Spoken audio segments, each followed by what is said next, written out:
आज कार्यविधि कानुनको परिभाषा, प्रकृति र महत्त्वको चर्चा गरौँ। कार्यविधि कानुन बुझ्नुभन्दा अगाडि सुरुमा कानुन बुझ्न जरुरी छ। सामान्य अर्थमा कानुन भनेको मानिसले गर्न हुने र नहुने कार्यहरूको नियमन, संरक्षण र दण्डसहित उल्लेखित दस्तावेजलाई बुझिन्छ। कानुनले मानव व्यवहारलाई नियन्त्रित गर्दछ। यसलाई राजनीतिक संस्थाद्वारा बनाइन्छ। सामान्य तथा विस्तृत अर्थमा कानुनको अर्थ सजीव वा निर्जीव, मानवीय वा प्राकृतिक कार्य घटना अनुरूप रहेको सिद्धान्त वा आदर्श आदेश हो। यो दुई प्रकारका हुन्छन्, एउटा सारवान कानुन र अर्को कार्यविधि कानुन। सारवान कानुनले व्यक्तिको हक र अधिकारको बारेमा व्यवस्था गर्छ भने ती हक र अधिकारको उल्लङ्घन भएमा वा कानुनी उपचार प्राप्त गर्नका लागि अपनाइने प्रक्रियाको बारेमा चाहिँ कार्यविधि कानुनले व्यवस्था गरेको हुन्छ। साधारणतया कार्यविधि कानुनले कसैको हक अधिकारमा आघात पुर्याउँदैन। यसले अपराधको घोषणा तथा सजायको व्यवस्था पनि गर्दैन। सारवान कानुनले उपलब्ध गराएको जुन जुन हक अधिकार हुन्छ त्यसको उल्लङ्घन भएमा त्यसलाई प्राप्त गर्नका लागि, आफ्नो हक अधिकार प्राप्त गर्नका लागि अवलम्बन गरिने प्रक्रियाको बारेमा चाहिँ कार्यविधि कानुनले व्यवस्था गरेको हुन्छ।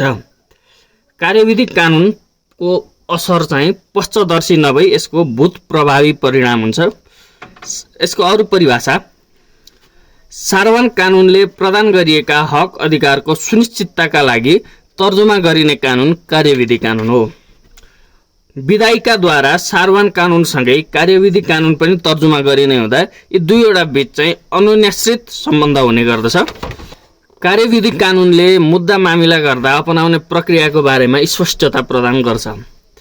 अर्को चाहिँ सामान्य, विशेष र संक्षिप्त सारवान कानुनमा उल्लेखित भएका व्यवस्था बमोजिम सोही सारवान कानुनमा उल्लेखित कार्यविधि मार्फत उपचार प्रदान गरिन्छ। कार्यविधि कानुनलाई उपचार दिलाउने र उपचार प्राप्त गर्ने प्रक्रियासँग जोडेर अध्ययन गर्ने गरिन्छ। अब कार्यविधि कानुनको प्रकृतिको बारेमा अलिकति चर्चा गरौँ। कार्यविधि कानुनको प्रकृतिलाई हामीले चार तरिकाबाट अध्ययन गर्न सक्छौँ। एउटा चाहिँ देवानी कार्यविधि। देवानी प्रकृतिको मुद्दाको छिनोफानोको क्रममा मुद्दाको सुरुवातीदेखि किनारा लगाउँदासम्मको प्रक्रियालाई देवानी कार्यविधि भनिन्छ। अर्को भनेको फौजदारी कार्यविधि। फौजदारी प्रकृतिका मुद्दामा फौजदारी कानुनी व्यवस्था बमोजिम नै मुद्दाको जाहेरी अनुसन्धानको तहकिकात र अभियोजनदेखि सक्षम अदालतबाट फैसला भई कार्यान्वयनको अवधिसम्मको प्रक्रियालाई फौजदारी कार्यविधि भनिन्छ। अर्को भनेको संक्षिप्त कार्यविधि। छोटो समयमा किनारा लगाउनु पर्ने प्रकृतिका मुद्दाहरूलाई किनारा लगाउने कार्यविधि संक्षिप्त कार्यविधि हो। नेपालमा संक्षिप्त कार्यविधि ऐन 2028 बमोजिम यस्ता मुद्दाहरूलाई किनारा लगाउने गरिएको छ। चौथो चाहिँ विशेष कार्यविधि।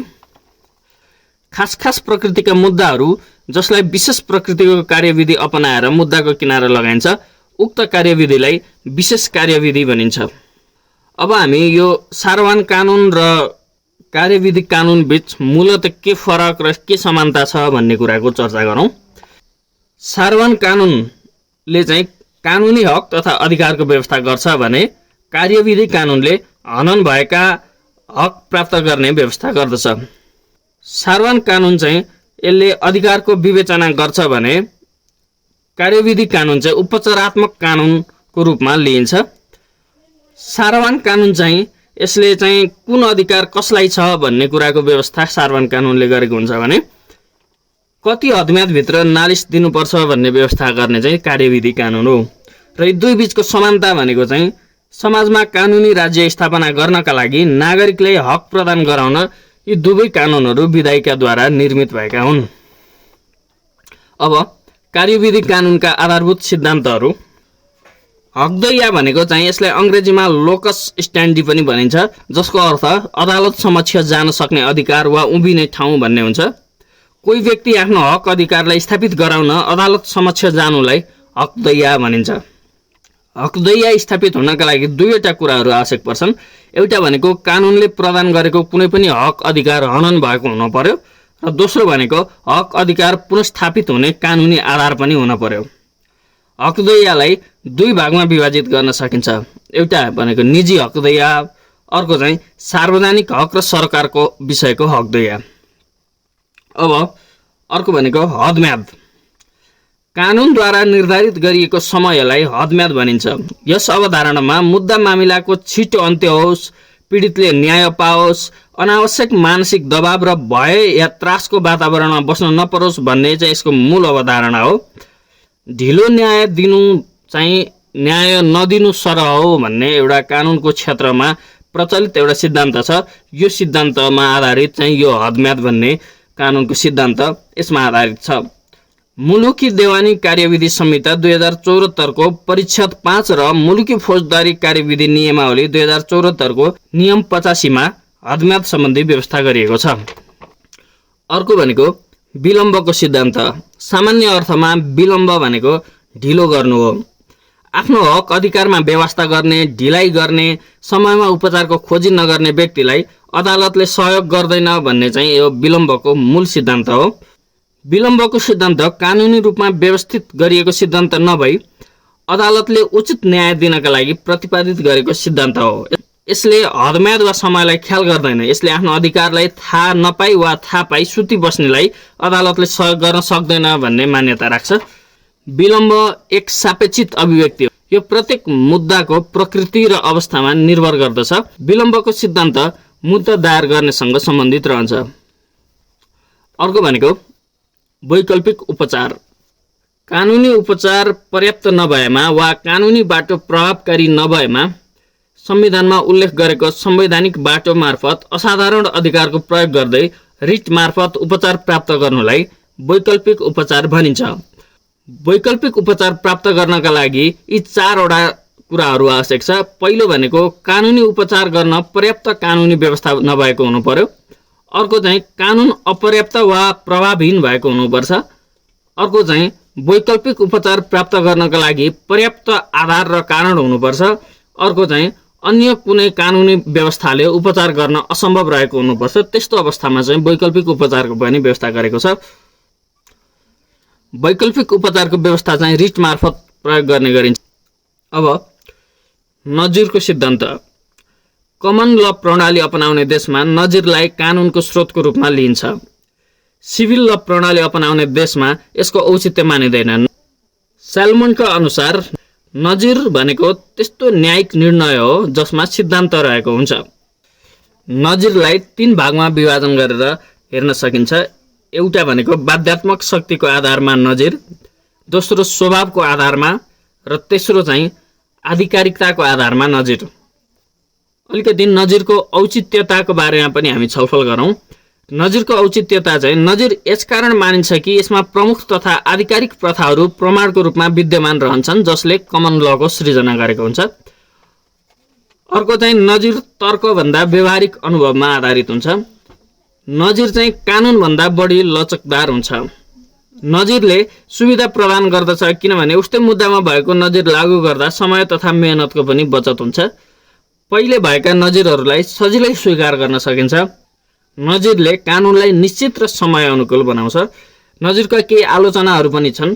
नजिरको आलोचना गर्नेहरूले चाहिँ नजिर स्थिर हुन्छ, यो एक मुद्दामा भएको निर्णय अर्को त्यस्तो मुद्दा नआउन्जेल भए पनि बदल्न सम्भव हुँदैन भनेर पनि आलोचना गर्ने गर्छन्। कतिले चाहिँ कतिपय मुद्दाहरूमा नजिर पत्ता लगाउन कठिन हुन्छ भनेर पनि यसको आलोचना हुन्छ।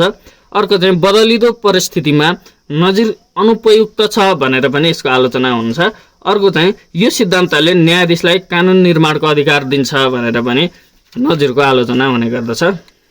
अर्को भनेको प्राङ्नायको सिद्धान्त। प्राङ्नाय रोमन कानुन रेस जुडिकाटाको रूपान्तरित शब्द हो जसको अर्थ उत्पादन भएको विवादमा सक्षम अदालतबाट पहिले नै निर्णय भइसकेको थियो भन्ने हुन्छ। प्राङ्नायको सिद्धान्त कार्यविधि कानुनमा महत्त्वपूर्ण सिद्धान्तको रूपमा रहेको पाइन्छ। कसैलाई पनि एउटै मुद्दामा 2 पटक खतरामा राखिनु हुँदैन भन्ने यो सिद्धान्तको मान्यता हुन्छ। कुनै व्यक्तिको विरुद्धमा कुनै कुरामा अदालतको एकपटक निर्णय गरिसकेपछि सोही विषयमा सोही व्यक्ति उप अदालतमा पुनः अर्को उजुरी दायर गरी न्यायिक जाँचबुझ गर्न निषेध गर्दछ।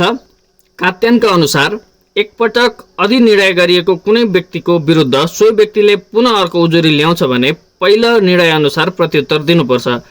प्राङ्नायमा केही आधारभूत तत्त्वहरू जरुरी छ। ती तत्त्वहरू भनेको चाहिँ विवादको विषय वा मुद्दा एउटै भयो भने मात्र यो प्राङ्नायको सिद्धान्त सक्रिय हुन्छ। अर्को चाहिँ मुद्दामा संलग्न पक्षहरू एउटै हुनुपर्छ। सक्षम अदालत हुनुपर्छ। पहिला फैसला भएको विषयवस्तु र अहिले उठान गरिएको विषयवस्तु वा मुद्दाको सार तत्त्व एउटै हुनुपर्छ। पहिले निर्णय वा फैसला गरेको मुद्दामा पर्याप्त सुनवाई भएको देखिनुपर्छ भने अब प्राङ न्याय चाहिँ कस्तो अवस्थामा हुँदैन भन्ने कुरा पनि हामीले यहाँ चर्चा गरौँ। पहिले दायर गरेको मुद्दा काल्पनिक भएको खण्डमा यो प्राङ न्याय हुँदैन, अथवा अघिल्लो मुद्दा झुटा बनाई वा मिलेमतोको आधारमा भएको हुँदा पनि यो प्राङ न्याय त्यहाँ सक्रिय हुँदैन। मुद्दामा निर्णय वा फैसला गर्दा तथ्यगत तथा विषयवस्तुमा आधारित भई निर्णय गरेको छैन भने यहाँ प्राङ न्याय हुँदैन। मुद्दामा निर्णय गर्दा मुद्दा उठान भएको विषयवस्तुको स्वरूप नै बदलिएको छ भने पनि त्यहाँ प्राङ न्याय हुँदैन। प्रशासकीय निर्णय वा घरेलु वा विभागीय छानबिनको नतिजाले प्राङ न्यायको सिद्धान्त लागू हुँदैन। अर्को भनेको प्राकृतिक न्यायको सिद्धान्त पनि यो कार्यविधि कानुनका आधारभूत सिद्धान्तमा पर्छ। प्राकृतिक न्यायको सिद्धान्त भन्नाले कुनै लिखित रूपमा उल्लेख गरिएको न्याय दिने नियम नभई प्राकृतिक रूपमा दिइने निष्पक्ष न्याय भन्ने बुझिन्छ। निष्पक्षको न्याय नै प्राकृतिक न्याय हो भनेर बुझ्दा पनि हुन्छ। प्राचीन रोमबाट विकसित हुँदै आएको प्राकृतिक न्यायको धारणालाई आज विश्वका कैयौँ मुलुकमा सम्मान साथ ग्रहण गरेको पाइन्छ। प्राकृतिक न्याय बिना वास्तविक न्यायको कल्पना पनि गर्न सकिँदैन। प्राकृतिक न्यायको सिद्धान्तका केही नियमहरू छन्। एउटा भनेको पूर्वाग्रह विरुद्धको नियम। यसमा चाहिँ आफ्नो मुद्दामा आफै न्यायाधीश हुन हुँदैन भन्ने कुरा यसमा छ। अर्को भनेको सुनवाई चाहिँ निष्पक्ष हुनुपर्छ। यसका लागि सूचना, सुनवाईको मौका, कानुनी प्रतिनिधित्वको अवसर, जिरहको अवसर यो हुनपर्छ। यी प्रक्रिया पुर्याएर निष्पक्ष रूपमा सुनवाई हुनुपर्छ भन्ने एउटा छ। र अर्को भनेको चाहिँ निर्णय चाहिँ कारणयुक्त हुनपर्छ। संवैधानिक तथा प्रशासनिक कानुनको क्षेत्रमा कारणयुक्त निर्णय प्राकृतिक न्याय सिद्धान्तको तेस्रो नियमको रूपमा विकसित सिद्धान्त हो, जसअनुसार सबै निर्णय त्यतिसम्मको मौखिक आदेश समेत तर्क वा कानुनद्वारा पुष्टि हुनुपर्छ। यो नियमअनुसार पक्षहरूले आफ्नो कुनै विषयमा निर्णय थाहा पाउने अधिकार मात्र राख्दैनन्, त्यो निर्णय कसरी गरियो भन्ने पुष्टि हुने आधार र कारण समेत जान्न पाउने अधिकार राख्दछन्। सुशासन सम्बन्धी कानुनी व्यवस्था अनुसार कुनै पनि प्रशासकीय अधिकारीले कानुन बमोजिम निर्णय गर्दा सो निर्णय कुन कुन कुरामा आधारित छ र त्यस्तो निर्णय किन गर्नु परेको हो भन्ने कुरा निर्णय गर्नुपर्ने बाध्यात्मक कानुन व्यवस्था कायम गरिएको छ। प्राकृतिक न्यायको सिद्धान्तका केही अपवादहरू पनि छन्, जस्तै सङ्कटकालीन अवस्थामा प्राकृतिक न्यायको सिद्धान्त यसको प्रयोग गर्न सकिँदैन। अर्को चाहिँ गोपनीयता कायम राख्नुपर्ने अवस्थामा यसको प्रयोग गर्न सकिँदैन। अर्को भनेको नियमित रूपमा काम कारबाही चलाउनु पर्ने अवस्थामा यसको प्रयोग हुँदैन। प्रशासनिक व्यवहारिकताको अवस्थामा पनि यसको प्रयोग हुँदैन। तत्काल रोकथाम नगरी नहुने काम कारबाहीका सम्बन्धमा र विधायिकाले कानुन बनाई रोक लगाएमा अथवा विद्रोही नागरिक भएमा व्यक्तिको अधिकारमा आघात परेको अवस्थामा प्राकृतिक न्यायको सिद्धान्त यो अपवाद बन्न जान्छ। अन्तिम सिद्धान्त भनेको अदालतको मित्र अर्थात् एमिकस क्युरी। एमिकस क्युरीको खास अर्थ अदालतको साथी वा सहयोगी भन्ने हुन्छ। कस्तो अवस्थामा कस्तो सेवा वा कार्य गर्ने व्यक्ति निकायलाई एमिकस क्युरी मान्ने भन्ने बारेमा केही अघिसम्म प्रचलित कानुनमा कतै स्पष्टसँग चिनारी गराइएको पाइँदैन।